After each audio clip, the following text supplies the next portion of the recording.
Hi, Zach here from Universal Air, and today we're going to be doing an install on this 1962 Lincoln Continental.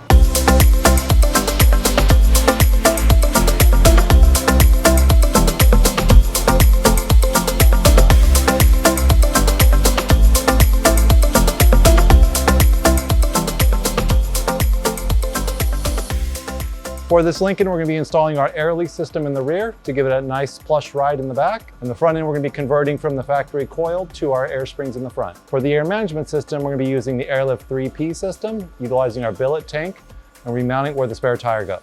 Now with the car up on the hoist, we're going to go ahead and remove the wheels front and rear so we can get access to our suspension. Right now for the front disassembly, we need to remove the front coil springs. But in order to do that, this vehicle does have the drum brakes in the front. So we do need to actually pull the drum itself off and move the back plate forward so that way the lower control arm can clear the backing plate.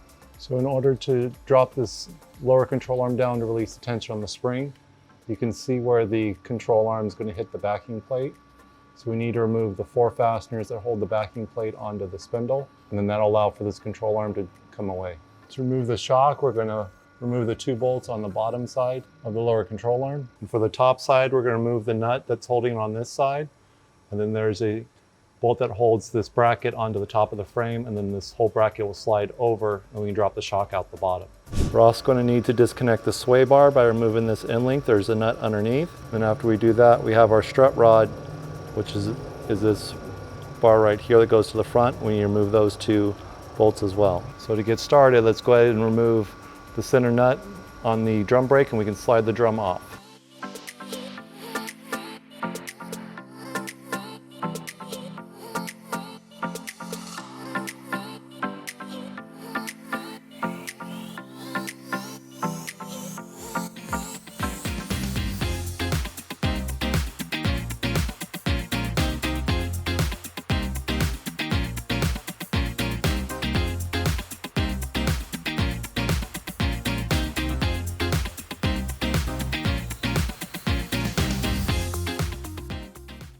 Okay, we went ahead and removed the upper shock mount and removed the shock out the bottom side. We did have to put a little bit of tension on the lower control arm because the shock was keeping the spring from fully extending down to where the arm hits the upper frame pocket. We did loosen the lower ball joint nut. By us removing the brakes, we're able to slide the backing plate over, and we have enough clearance.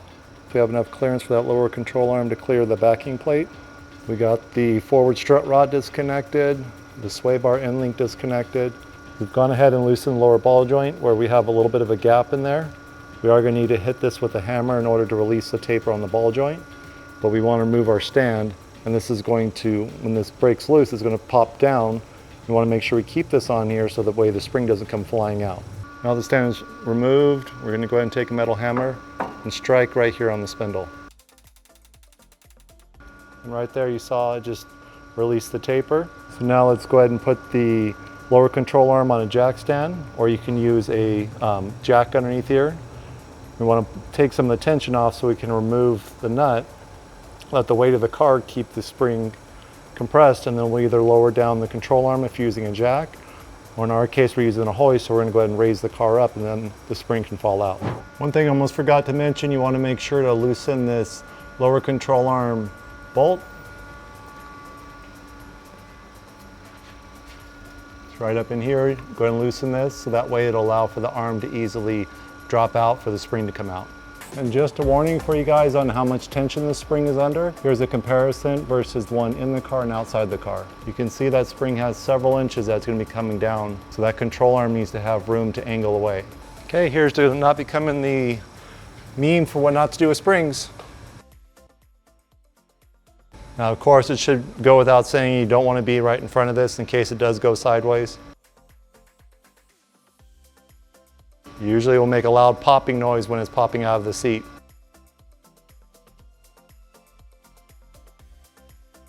Okay, looks like our spring's all the way released. I'm going to stand back away from it and poke at it.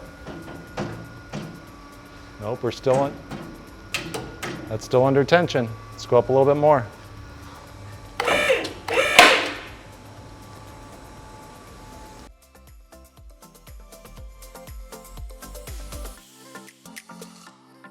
Now with the spring removed, we're going to want to go ahead and remove out the old isolators, as well as sweep out all the dirt that's inside of here.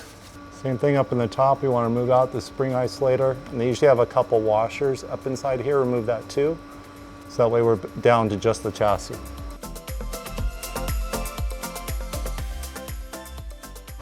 On the forward strut rod, we want to remove the bump stop by taking off this nut off the bottom side, and then reassemble everything back together.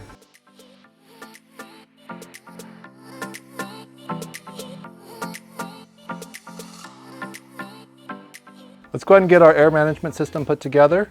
We're going to be mounting these VIAIR 444 compressors onto the face of the tank, utilizing our little billet adapters that we've made.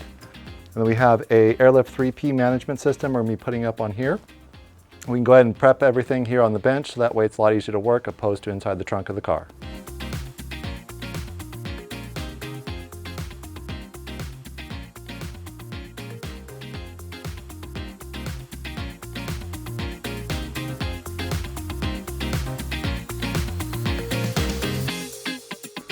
So with our current orientation, we have the 3/8 MPT ports facing upwards and the 1/4" ports on the bottom. So we're going to go ahead and put the drain in on this side, and we're going to plug this side over here. Now using a pneumatic hydraulic sealant, you can either use this. If you use the Loctite stuff, I recommend the 545, not the 565, or you can just use regular Teflon tape. I find the liquid stuff is just easier and faster. Just apply some to our threads. And go ahead and thread it in our hole. So you go hand tight, and then one turn with the wrench is supposed to be fully sealed on a 1/4 MBT. And then it is normal to see a little bit of thread sticking out. You're not supposed to be fully inserting them all the way in. Let's go ahead and get our compressors set up. We'll be doing a reducer from 3/8 to 1/4, because those compressors are a 1/4 inch MBT. We have our elbow.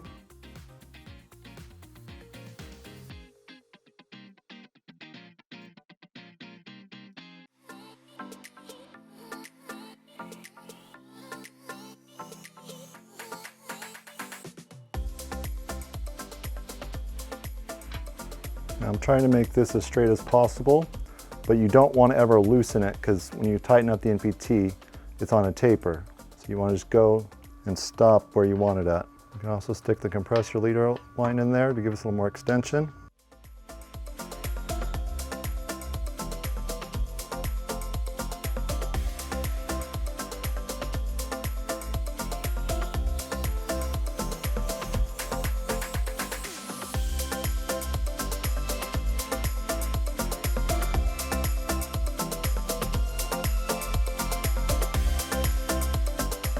And yes, in case you're wondering, that probably is a little bit over tightened, but we had to adjust it so that way it was pointing in this way. Now let's go ahead and get our trap on. We're going to do the air filter on. We'll do it on this side, and we're going to plug this side.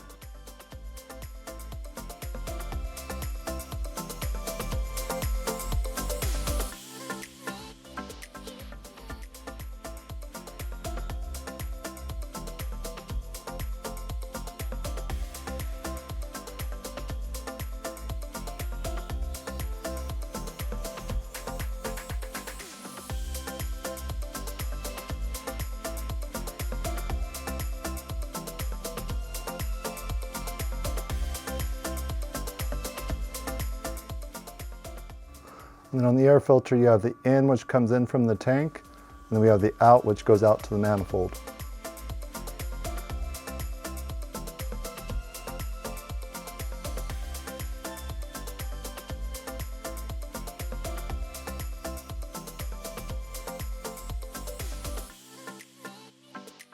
So what I did there was just remove the filter bowl because it hit the tank.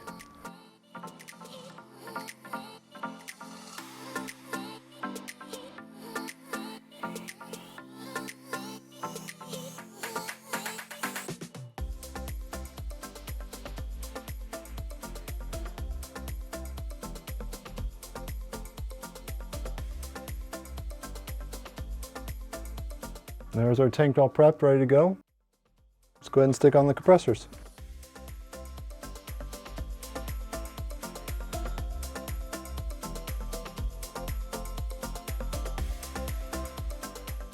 Actually, before we do that, we should put a little blue Loctite in there.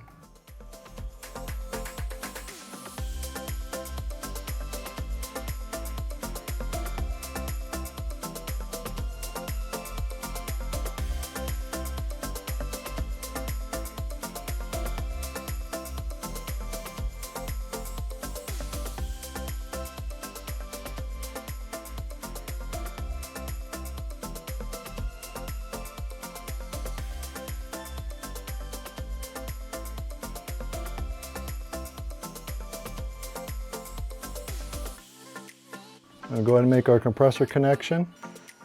Do some more thread sealant.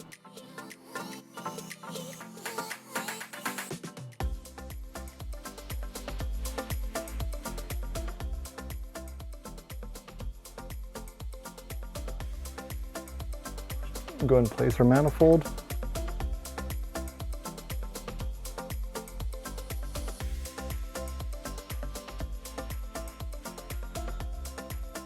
And then center it up on the tank so that way it looks symmetrical. Lock her down.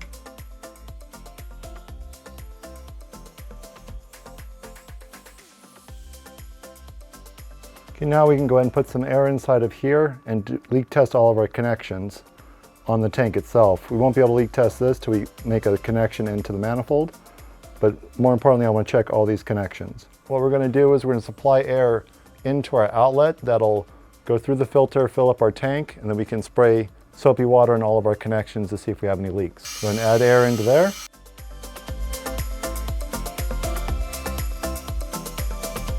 Now we go and take some soapy water and spray down all of our connections. And what we're looking for is some foam. I can't hear any leaks, so I know I don't have any really big ones. We want to make sure to check everything because it's a lot easier to fix it here on the bench than it is in the car. Well, this up here looks pretty good. Let's go ahead and flip it over. Don't forget we got our connections down here on the bottom.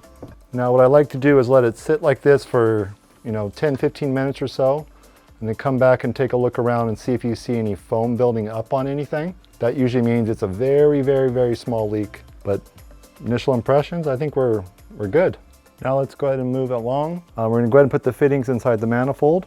They're labeled here on the manifold. We have front left, front right, rear left, rear right, tank, and exhaust. Airlift comes with some straight fittings on there, but being as how we have it angled on the tank, I've opted to go with some 45-degree fittings.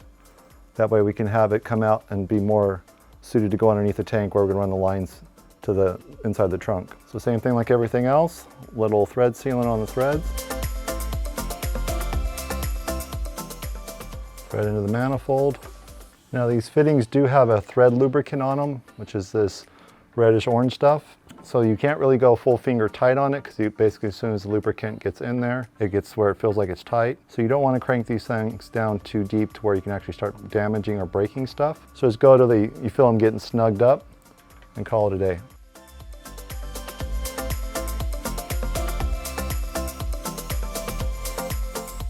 And then for the exhaust port, I opted to go for a muffler. That way it's a little bit quieter when it goes to drop it down. You don't get the air releasing noise.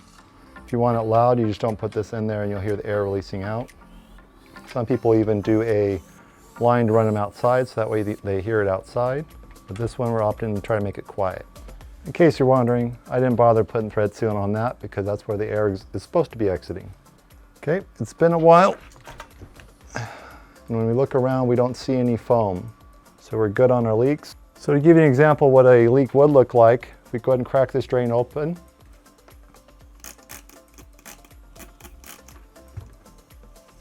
That's what a semi-fast leak would look like. Well, I guess a medium leak would look like that, where you see bubbles growing out. A fast leak, you can hear it hissing. Here's an example of a pretty slow one, where you see the bubbles slowly starting to form. And as the leak gets bigger, the bubbles show up fast. Bubbles grow faster. Now it's the time that everybody fears. Let's pre-wire everything up. Thankfully, Aeroleaf made it pretty easy to hook it up. We have this one connector that's going to go onto the manifold in the front. They do send a pre-wired relay for a single compressor, as well as a link for a second compressor harness. And then up in the front, we're going to make a connection to our battery for power and ground, as well as an ignition. Seeing as we're running 2 compressors on here, we opted for the second compressor harness, which comes with another relay pre-wired. We have our wires that are going to go to the compressor themselves, as well as the connector to link between the 2 harnesses. Now, I'm really anal when it comes to my wiring, so I want to make sure everything is nice and clean, so I'm not going to bore you and make you watch the whole thing. In short, I'm going to go ahead and mount the relays up here on another one of these brackets, and then we're going to loom all of our wiring so that way it looks real clean from the front side, and we'll have a big harness to come off of here to run up to the front. I'll bring it back after I get everything already wired up and show you what I did.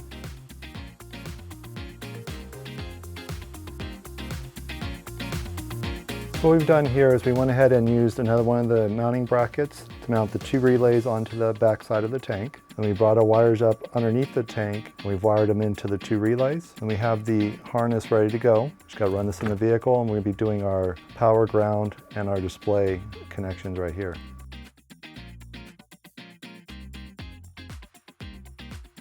And on the front side, we have it all tidied up. We did run the wires for the compressors underneath the foot, over the bar, and over to the back side. Same thing on this side, under the foot, over the bar, through to the other side to wire up to the relay.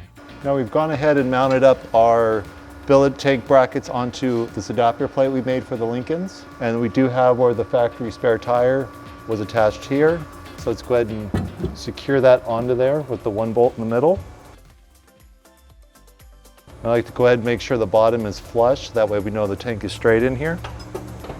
We're going to take a 3/8 drill and we're going to drill through the other 2 mounting holes. We're going to be putting in some nut inserts. I want to go ahead and get them marked.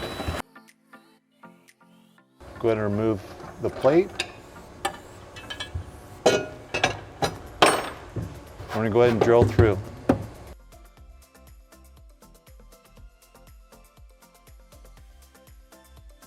Now we do need to enlarge the hole for the nut insert.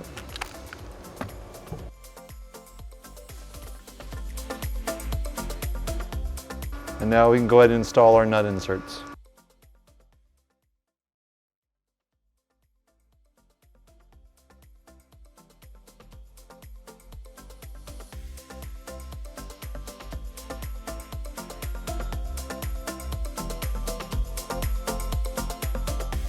Now that we've got our nut inserts installed, we can go ahead and mount the plate.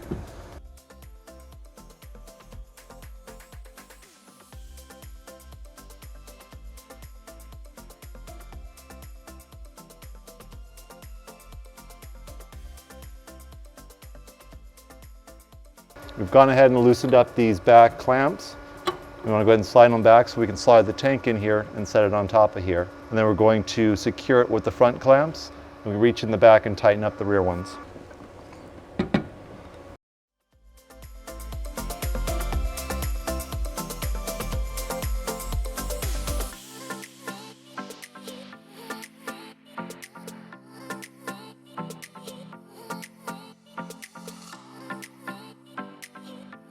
And then for the back 2 feet, we'll have the top up and we can tighten those up. Now we did have to make a couple changes here. We took the manifold from up on top because it was hitting the trunk. We've actually made a little bracket to rotate it down here to this level in between the compressors. Now since the 3P doesn't like to be mounted at that angle, we had to kick it out a little bit. We tried to match up to have this look like it's in line, like it would be up there. And also the air filter with hanging off to the side, we didn't care for how close it was to the hydraulic cylinder. So we've gone ahead and rotated it back over there so that way it's out of the way. And when we look at it from the front side, it gives a nice, clean, symmetrical look. Let's go ahead and get this put back into the trunk and continue moving forward. Now with that top flipped up, we're able to get in the back and tighten the 2 clamping screws on the back to secure the tank. And we've gone ahead and routed the wiring underneath the cylinder, underneath these hydraulic hoses, and went through the hole into the back seat. If you pick up on the bottom of the seat and pull, you can remove the bottom cushion. And then there's 4 screws underneath to secure this. You kind of pick up and slide it down, and that gives us access to this hole right here. And we ran the wiring down the hole inside the channel that they provided. Now when you receive your Aeroleaf, don't be worried. We have these things packaged very well so that way they arrive to you safely. And then we do clearly mark them. We kind of break it down into 6 different areas. We have the forward section, both passenger and driver. We have the center section, which is both passenger and driver. and then rear section, both passenger and driver. Now to install the Aeroleaf, we're going to start by trimming the exhaust back right behind the first muffler. So we need to get rid of the tube going over the differential. We're going to come over here to the shock, disconnect the rear shock because that's going to be in the way for our system. And then we're going to support the axle with a stand, or you can use a jack stand as well. And we're going to end up removing the leaf spring. We're going to do one side at a time, so that way the other side leaf spring will keep the axle located. We're going to be removing the U-bolts off the bottom to disconnect the axle. And up front, we're going to be removing the 4 bolts that hold the bracket to the chassis in the front. Then for the rear end, we're going to just remove the 4 bolts that hold the rear of the leaf spring attached to the chassis as well.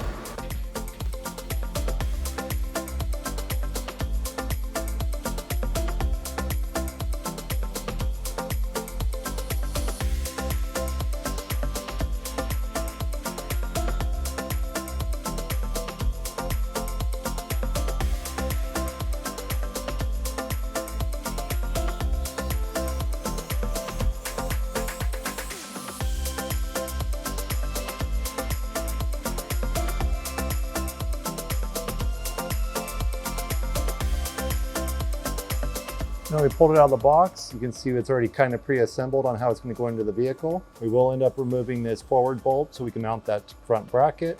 Then we can, after we put in the center section, we'll go ahead and hang the forward bar. Let's get started with that bracket.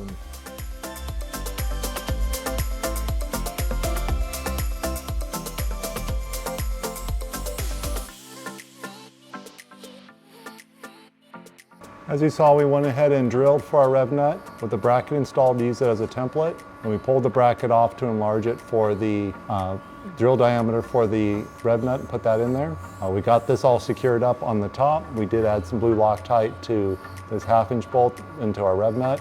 And on the factory ones, they have the factory lock nuts. We tighten those up. We do have the bar hanging. This is still loose. We do want to tighten this up once we have the vehicle on the ground at our ride height. So now with this bar just dangling here, we're going to go ahead and get started on doing the center section.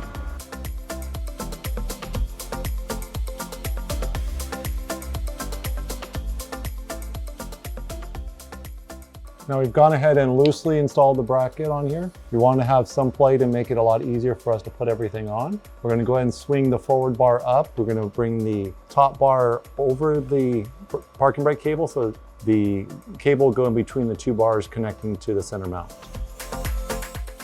Now for the rear bar section, we do have a replacement rear hanger.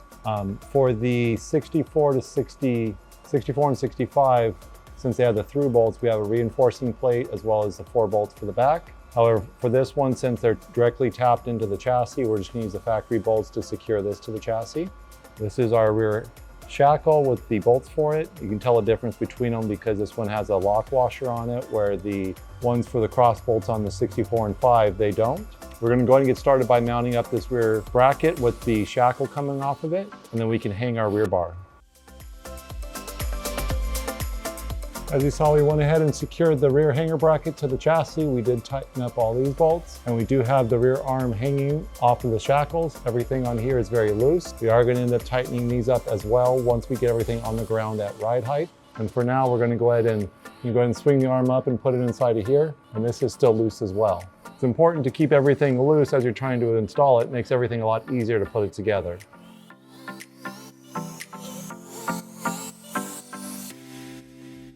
Now is a good time to change out this shock cross member. There's 3 bolts on the top we're going to remove on both sides, and then we can drop down the shock cross member and we can put in our new one.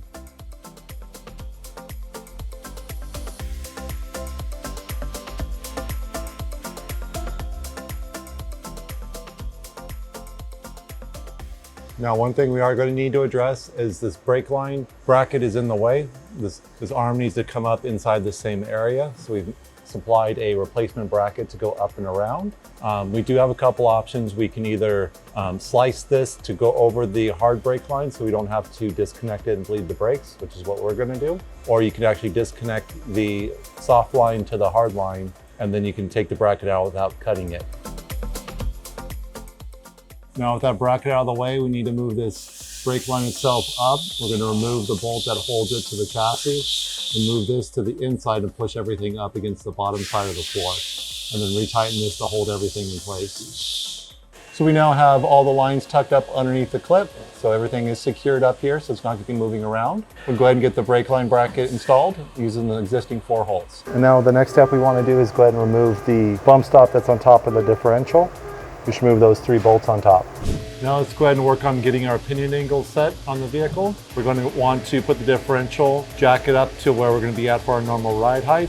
We're going to adjust the 2 upper and lower bars for both our axle centering as well as our pinion angle. Now the first thing we're going to do to set our pinion angle is we're going to put it on top of the output of the differential. We have a digital angle finder, and we want to rotate this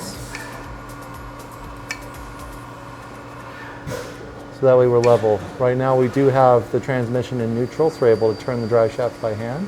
So we're going to adjust this all the way up till it reads 0. Not a little too far.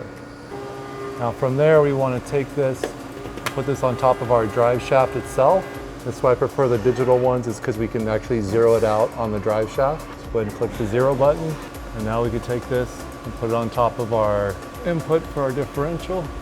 You can see that we're about 10 degrees pointing downwards. We need to adjust our pinion angle. So to adjust our pinion angle, we can extend the upper and shorten the lower, and that's going to rotate it this way, which will bring our pinion angle up. And then to center the differential in the rear end of the vehicle, if we lengthen both of the adjusters, it'll push the rear end backwards. If we shorten them, it's going to pull it forwards. It's kind of a balancing act where we adjust these for the pinion angle as well as for the axle centering. Now the reason we want to make that rear yoke straight is because this vehicle does have the double carling joint. So with this in the front by the transmission, you want to have the rear end basically at 0 or parallel to the, or in line with the drive shaft and the differential, or about 1 degree pointing downwards or upwards.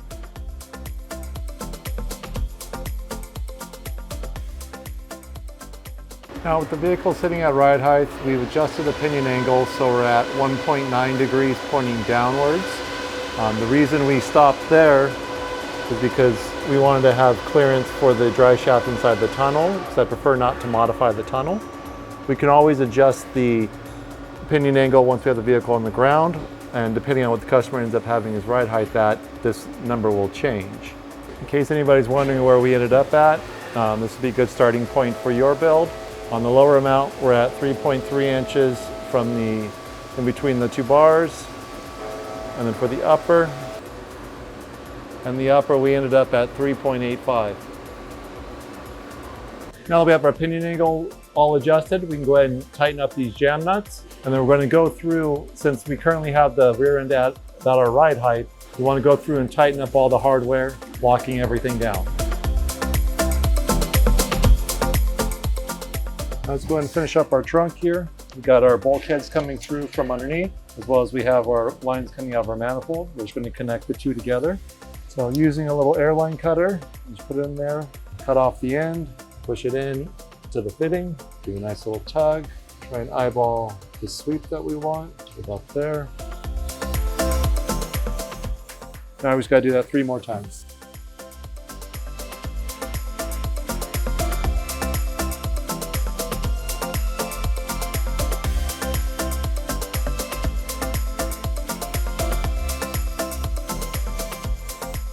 We went ahead and got our bulkheads installed from the trunk underneath the car. We do put some RTV silicone underneath the beauty panel. And when we tightened everything up, it kind of squishes out a little bit, so it looks a little messy underneath the car. But we put it on from this side, so inside the trunk, it's going to look beautiful.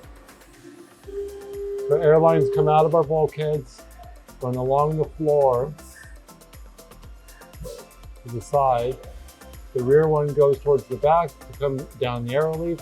The forward runs along the bottom side of the body, along with the fuel lines.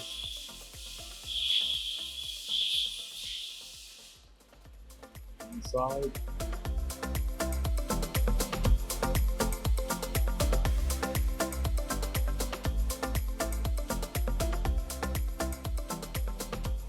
All right, now let's go ahead and get our bags ready to go in. We're gonna take some of our thread sealant, put it on top of our fittings.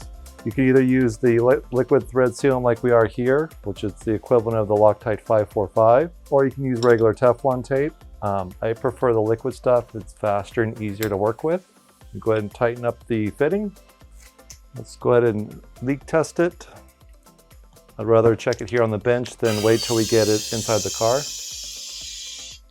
You spray it down with some soapy water. You want to check that for some leaks. Don't see any bubbles. Let's go ahead and assemble up the upper mount. We're going to put the bead plate on top of the bag. We want to line up our bolt holes, put our upper bracket on top.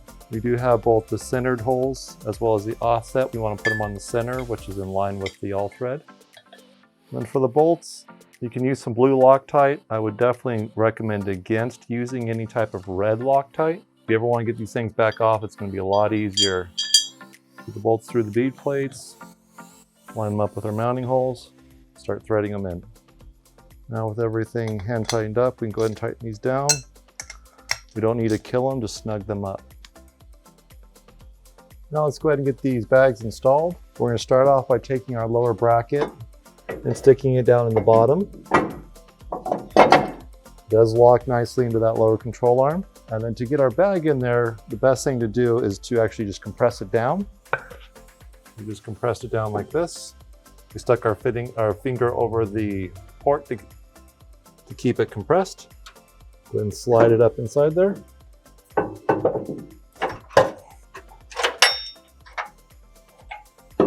Then on our upper retainer, we've got 2 holes. The bigger one is going to be for your airline, and the smaller one's going to be for the bolt. So we're going to go ahead and run our airline through the bigger hole. That goes in through the upper part of the spring pocket. And from here, we can go in through the hole in the side of the cup, line up our airline in the fitting, and push it down. If need be, you can go inside through the hole with some needle nose pliers and help push the fitting all the way down inside. Now that we have our airlines connected, we're going to go ahead and we went ahead and compressed the suspension up with the line disconnected so we can get a little suction inside there. Up on top, we get our all thread through the upper rectangle through that hole. I want to go ahead and secure the top side with the nut.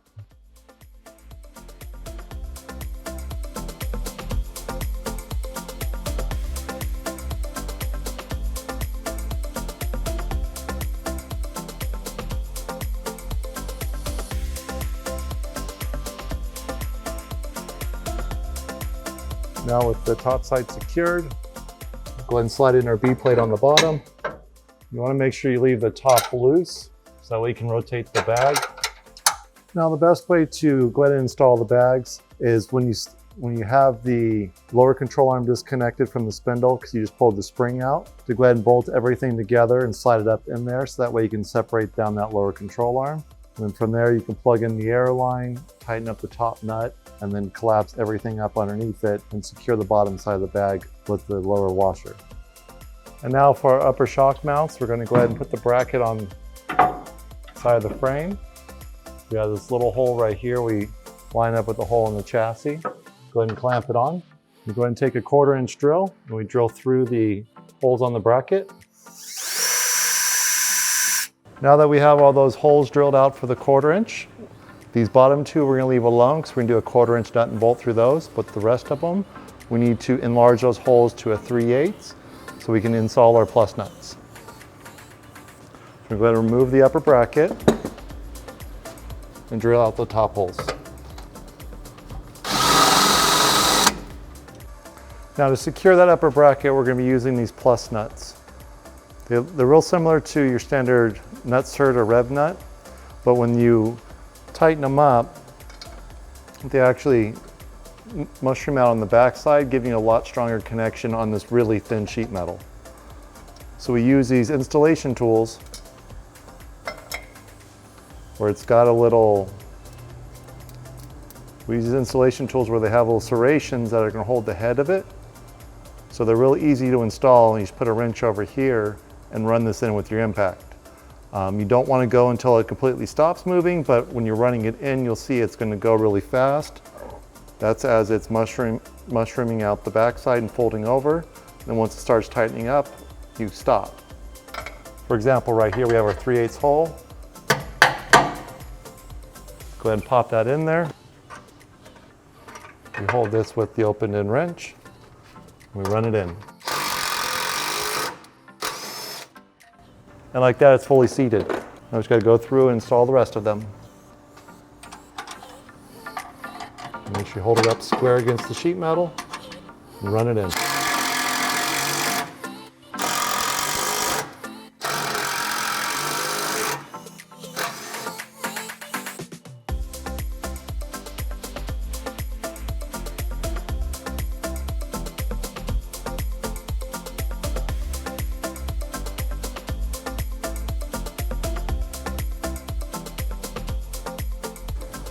We've gone ahead and secured the upper bracket to all of our plus nuts that we installed. Now let's go ahead and do the bottom side. We've removed this one bolt that holds on the front strut rod, and we're going to put our bracket on top of here, and it's going to clamp onto the strut rod and use this to locate it.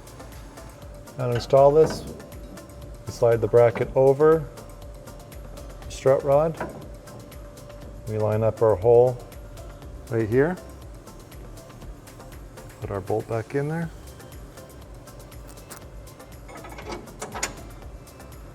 Put our washer and nut on the bottom side.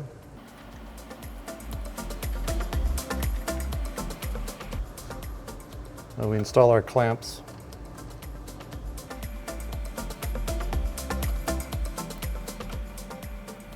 And now with our shock installed, we do have it compressed up to about where our ride height is going to be. We want to tighten up all of our bolts at ride height because these bushings are bonded to the internal sleeves. So it's going to be twisting the bushing up and down. So we compress the suspension up to our ride height, and we're going to go ahead and tighten up the bolts. The shorter bolt goes on the bottom, the longer one goes on top, because the internal sleeves and the shocks are longer on the upper.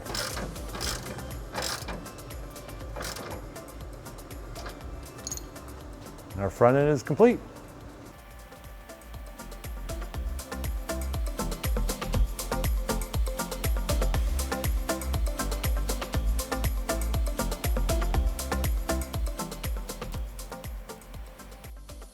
And with the way we've designed up these shock mounts, even when our strut rod is hitting the frame in the front, we're not fully bottomed out on the shock, as well as when the upper control arm hits the top part of the frame, we're not fully topped out on the shocks, so we don't have to worry about ripping our mounts off of the unibody structure. Now a little trick when it comes to putting the bags into the rear. We've gone ahead and compressed the bag down. We put a piece of air line with the Schrader valve on it, so that way it'll keep a suction in there. We went and secured the top with the 2 bolts on the top side. And now we have a gap underneath here, so we're going to go ahead and compress the vehicle suspension up, and that's going to bring these in line with each other.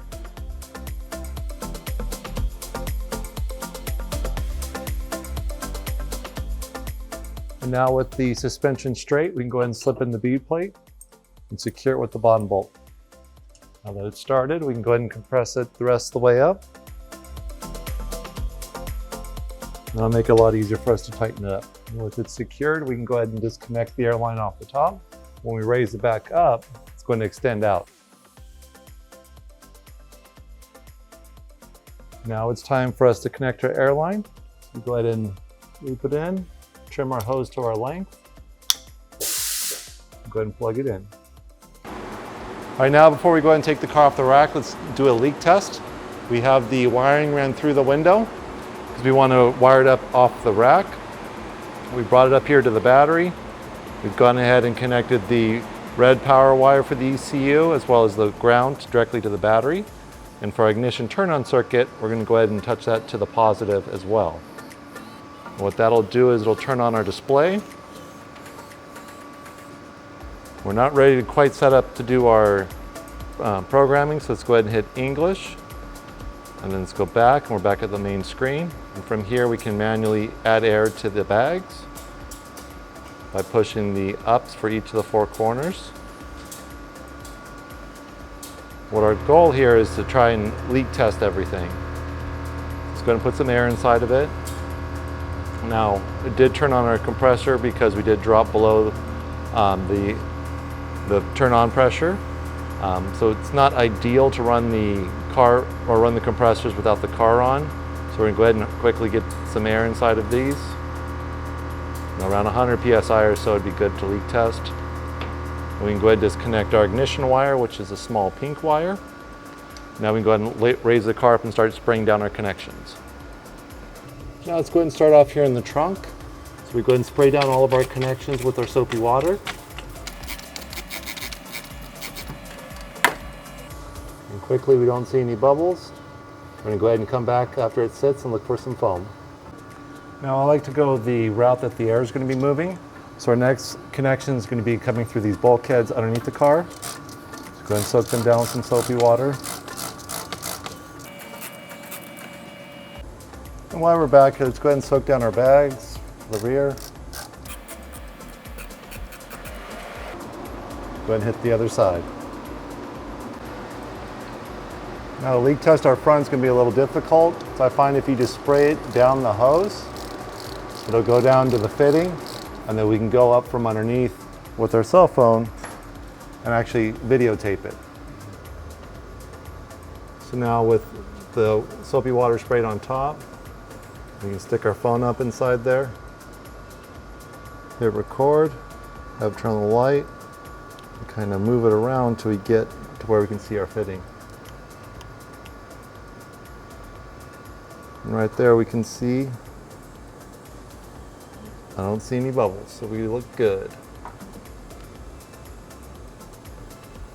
Now to finish up our wiring, we went ahead and ran the power display and accessory turn on up along the factory wiring harness. We ran the wires up underneath the dash. We're not going to show you up underneath here because this car was rewired, and it's definitely not something I want to show. But we do have our power wires that we're going to run through the firewall into the engine compartment for the battery, as well as the display. We've ran along the bottom side of the dash along with our accessory turn on, and we're going to tap in over on the driver's side.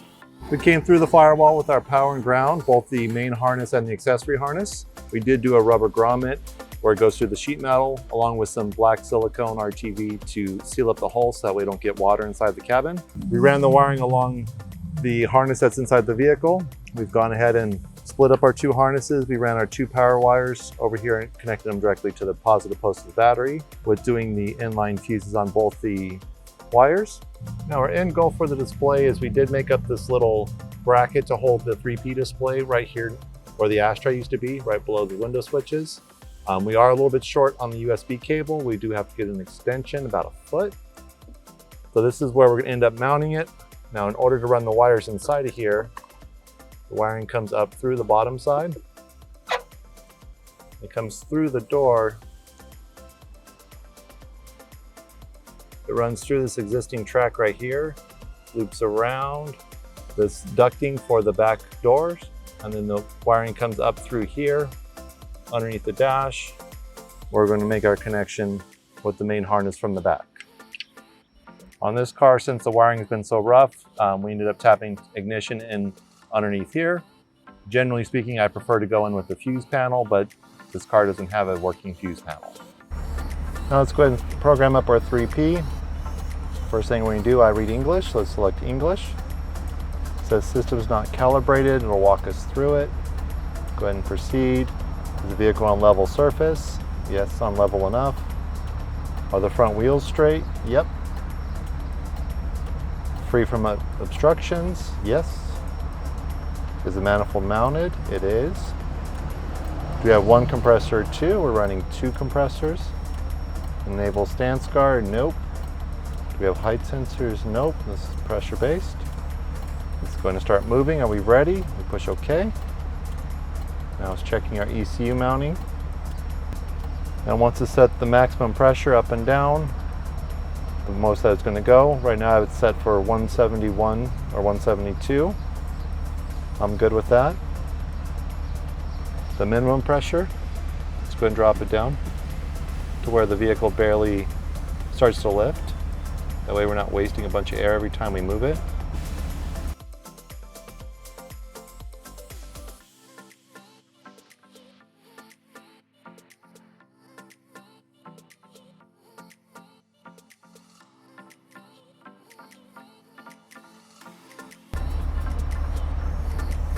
Basically, I have it set to about 50 psi front and rear. Just continue. Now it's going to start doing the programming. It's running our compressor, bringing up our tank pressure.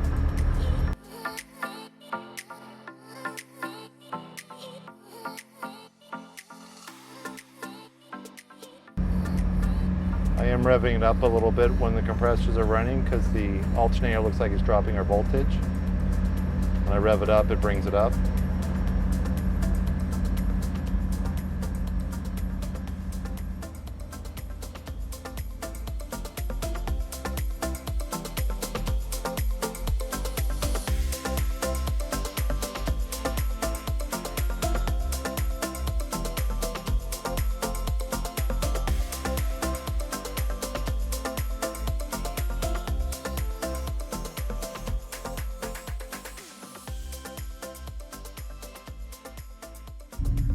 Now let's go ahead and set our regular ride height preset. So we tap and hold. Then come in here and set the pressures we want. In our case, we want 119 front, 110 rear. We hold it to save it. Preset saved. Now let's go ahead and do a lowered stance one. Tap and hold. Let's go ahead and bring that down to say, try 100 front, 100 rear. And hold it to save it. So now to go between our presets, we just double tap them and it'll drop to that pressure. And then to lay the car all the way down, you double tap the bottom one, tap and hold, I should say. That way it says aired out, takes it all the way down.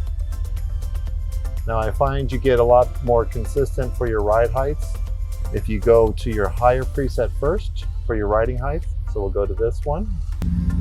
Now if we double tap to go down to our lowered preset, our regular driving preset, it seems to get there a lot more accurately. So we left the car up overnight. Everything leak tested great. The car stayed up. All right, now let's go ahead and take this thing out on a test drive. We're gonna go ahead and cruise around this parking lot in here because I like it. There's a lot of big dips in the middle of the road, and this thing is driving like a dream.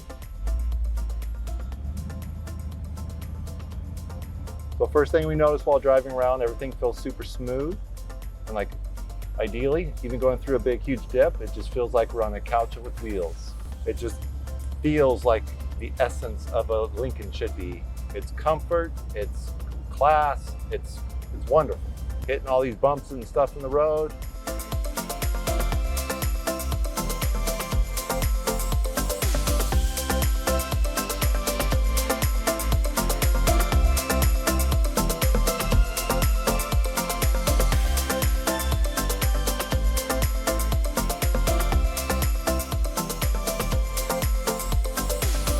Well, the Lincoln's now complete. We're gonna go ahead and get this thing wrapped up and get it back to the owner so he can enjoy it for many years.